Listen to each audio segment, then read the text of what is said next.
Hi guys, welcome back to another video, or your first video here, I don't know. Welcome if you're new here, welcome either way. This is going to be my beginning of the year.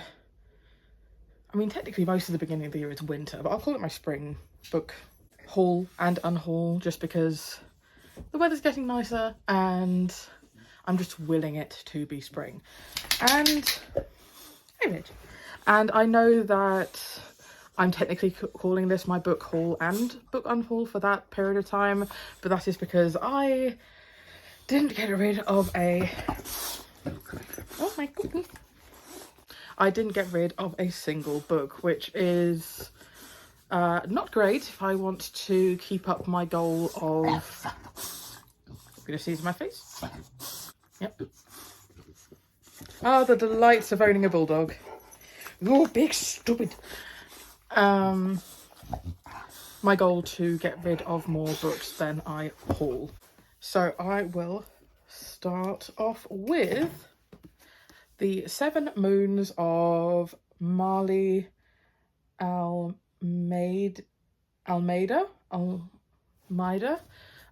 If you have more information about how this author's name is supposed to be pronounced, then please do let me know. I picked this up because I heard it was LGBT and I know nothing else about it. I can see that it won the Booker Prize in 2022, so I'm very excited to get to this one. Next we have Women Don't Owe You Pretty by Florence Given. This has got an interesting stain on it from being in the charity shop. I pretty much picked it up because of the title. I'm very interested to see what exactly she has to say on the matter. Next we have one that I both bought and read in this month, and that is Heartstopper Volume 5. I am just really loving this graphic novel series. We're following characters Nick and Charlie from this author's other work, and in this volume we are talking a lot about not knowing what you want to do, having to make big decisions about universities and sort of decisions about the rest of your life, and the prospect of having a long distance relationship. So this is just so wholesome and deals with so many things, and I love the relationship that Nick and Charlie have formed. Next we actually have another Booker Prize winner, and that is Shuggie Bain by Douglas Stewart. I again picked this up because it was gay. It was actually a book club book from a couple of months ago that I just never got to, so I do need to read this, although it's certainly longer than I expected, although maybe it's just that this is a hardcover. The paperback looks smaller. Next we have The Gravity of Us by Phil Stamper. Again, I picked it up because it was gay.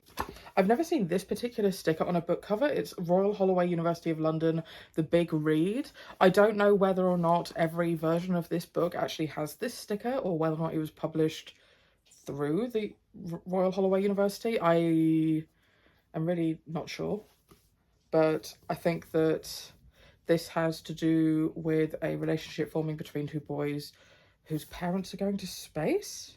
Yeah, something like that. I will tell you a lot more about this once I have read it. Next we have a book called Love Letters, Virginia Woolf and Vita Sackville West. So Virginia Woolf is a very critically acclaimed author, and she had a lover, Vita Sackville West, that inspired her book Orlando, which I have read. I didn't like, but I have read it.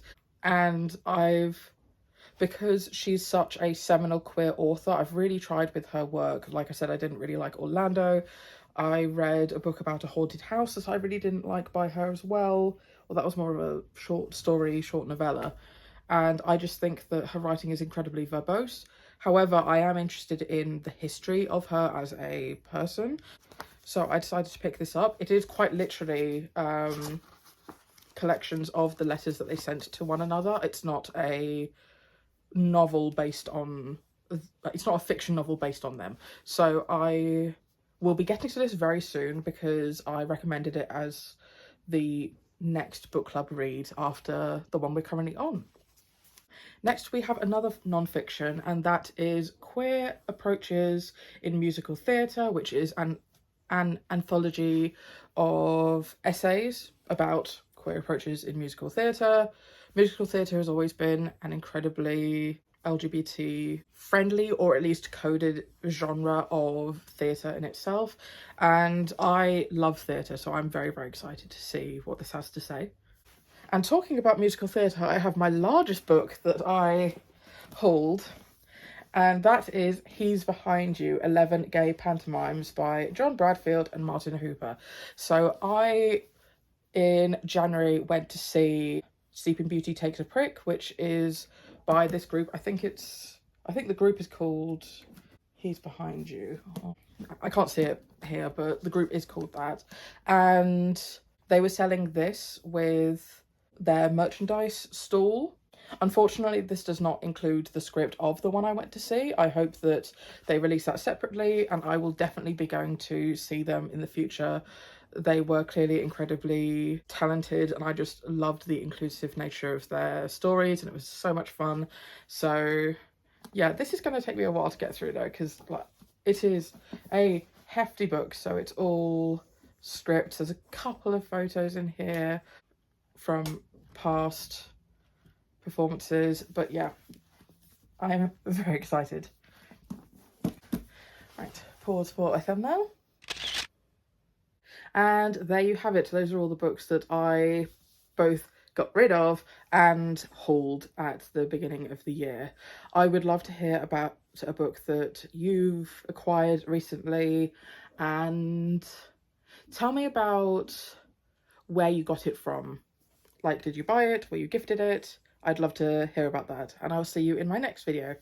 Bye.